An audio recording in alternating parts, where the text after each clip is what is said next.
Aujourd'hui, l'exploration, ce n'est plus explorer des déserts, des montagnes qui ont été cartographiées depuis longtemps.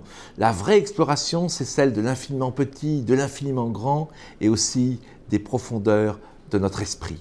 C'est à cela que je vous convie avec un ouvrage exceptionnel où j'ai rassemblé tout ce que j'ai pu recevoir pendant 20 ans de connaissances de la part de tous ces grands scientifiques, ces génies qui font la science. J'ai pu assister à cette science en train de se faire et vous en ramener quelques gouttes de connaissances pour justement mieux comprendre notre univers et surtout nous-mêmes.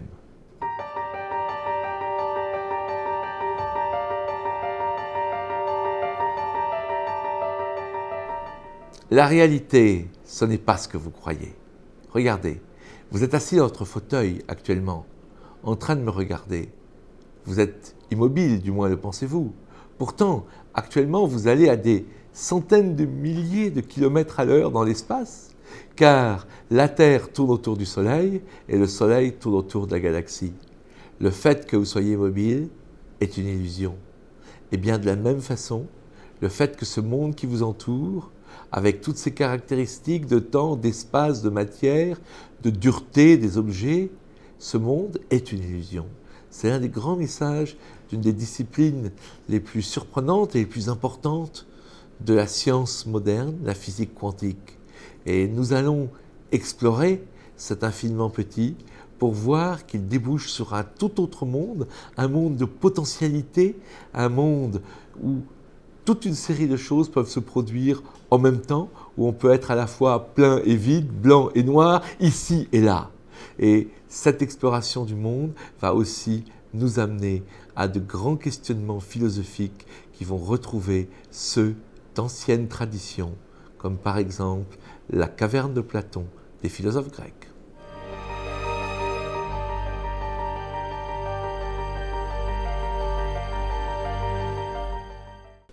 On dit parfois que nous sommes les victimes du fantôme de Copernic qui n'a pas cessé de nous hanter. Regardez, avec Copernic, l'homme n'est plus au centre du monde puisque la Terre tourne autour du Soleil.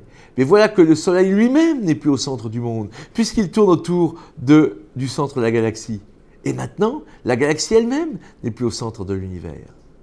Ainsi, certaines personnes ont pu dire au début du XXe siècle, en voyant la Tour Eiffel, que l'homme n'avait pas plus d'importance dans l'univers, que la dernière couche de peinture du dernier boulon de la Tour Eiffel n'avait d'importance pour la Tour Eiffel.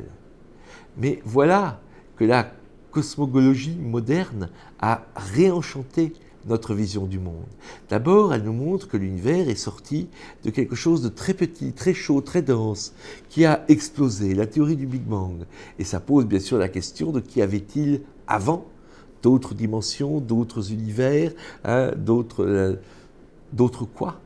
Ensuite, on se rend compte, quand on rejoue cette évolution de l'univers sur des ordinateurs très sophistiqués, quand on modifie les paramètres, eh bien, que toutes ces évolutions d'univers s'écrasent sur elles-mêmes, explosent, se diluent dans le néant, sont infertiles, ne peuvent pas donner la vie et la conscience, sauf la nôtre, notre univers, parmi des milliards d'autres, qui a les bonnes constantes. Alors vous voyez, l'homme se retrouve de nouveau au centre de l'univers, non pas géographiquement, mais par la complexité et la vie qu'il représente, et il redevient relié à la nature même de l'univers et à son évolution.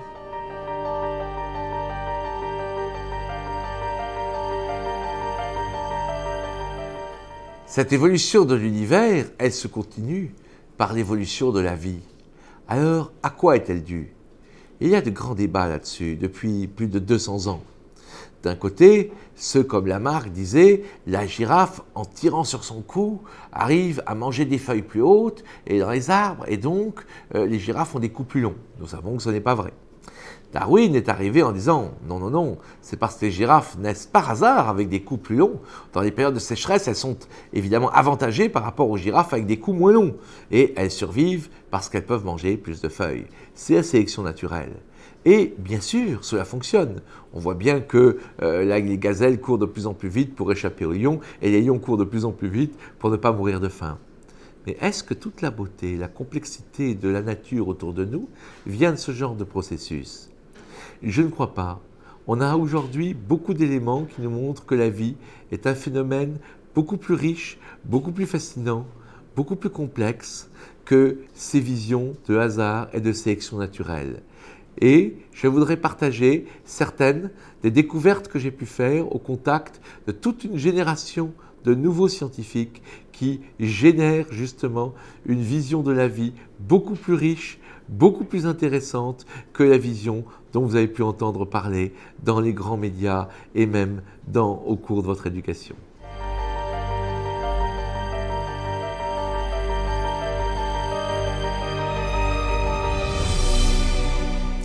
Qui sommes-nous? Cette question, ça fait des milliers d'années que l'humanité se la pose. Elle était déjà inscrite, cette question, dit Socrate, sur le fronton du temple de Delphes. Eh bien, vous savez quoi? Après toutes ces milliers d'années, après tous ces énormes progrès de la science, tous ces scanners, tous ces IRM, on n'a pas énormément progressé pour en obtenir la réponse. Est-ce que c'est parce que l'on cherche dans la mauvaise direction? Tout le monde sait que si vous prenez un coup sur la tête, vous n'êtes plus conscient. Mais si vous donnez un coup à votre téléviseur, il ne diffusera plus d'image non plus. Pourtant, vous savez bien que l'image, elle n'est pas créée par votre téléviseur, mais seulement reçue. Et si le cerveau était un récepteur de la conscience? Et si c'est pour cela que l'on cherchait dans la mauvaise direction, que l'on n'arrive pas justement à comprendre ce que se passe en nous-mêmes? Dans cette partie de l'ouvrage, j'essaierai de vous montrer toute une série de pistes, certaines très audacieuses parce que pas tout à fait officielles, qui pourraient nous inciter à penser que le cerveau est le récepteur d'une conscience universelle et non pas son créateur. Et cela rendrait évidemment non a priori absurde les témoignages de nombreuses personnes et les fondements des grandes traditions qui nous disent que notre existence ne se termine pas avec la mort.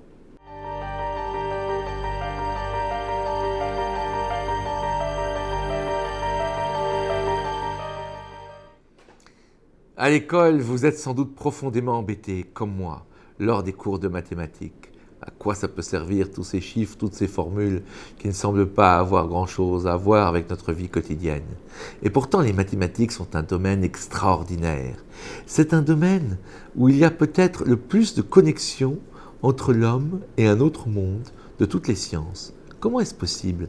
Eh bien parce que les grands mathématiciens nous disent qu'ils n'inventent pas les objets mathématiques qu'ils découvrent. Ils les découvrent justement comme des continents, comme l'Afrique. Voyez-vous, on n'invente pas l'Afrique, on la découvre. Eh bien, cette découverte des mathématiques, ce contact avec un autre monde, celui très rationnel des objets mathématiques, nous montre que dans ce domaine-là, au moins, l'esprit humain peut entrer en contact avec un autre monde. Alors, pourquoi ne pas ajouter foi aux témoignages des mystiques de toutes les religions qui nous disent qu'eux aussi entrent en contact avec un autre monde? Et d'ailleurs, les rencontres que j'ai faites avec de grands mathématiciens et les parcours de certains d'entre eux que je décris dans cette partie de l'ouvrage vous montrera une connexion très forte et surprenante entre la mathématique et la mystique. Où arriverons-nous après avoir parcouru l'univers, la matière, la vie, la conscience et même les mathématiques? Eh bien, nous arriverons à une vision unifiée du monde. Et c'est quelque chose de très important. Car l'homme moderne est un homme schizophrène. D'un côté, il a dans son cerveau droit la tradition, le sens, quelle que soit sa religion, l'idée que cet univers est signifiant. D'un autre côté, dans son cerveau gauche, il a la science, la rationalité moderne qui lui dit que cet univers n'a pas de signification. Comment peut-on vivre avec ces deux visions qui paraissent s'opposer? Eh bien, ce que notre parcours va nous permettre d'avoir, c'est une vision cohérente du monde et de nous-mêmes. Nous n'avons plus à choisir entre la raison et la transcendance, car nous pourrons avoir les deux ensemble.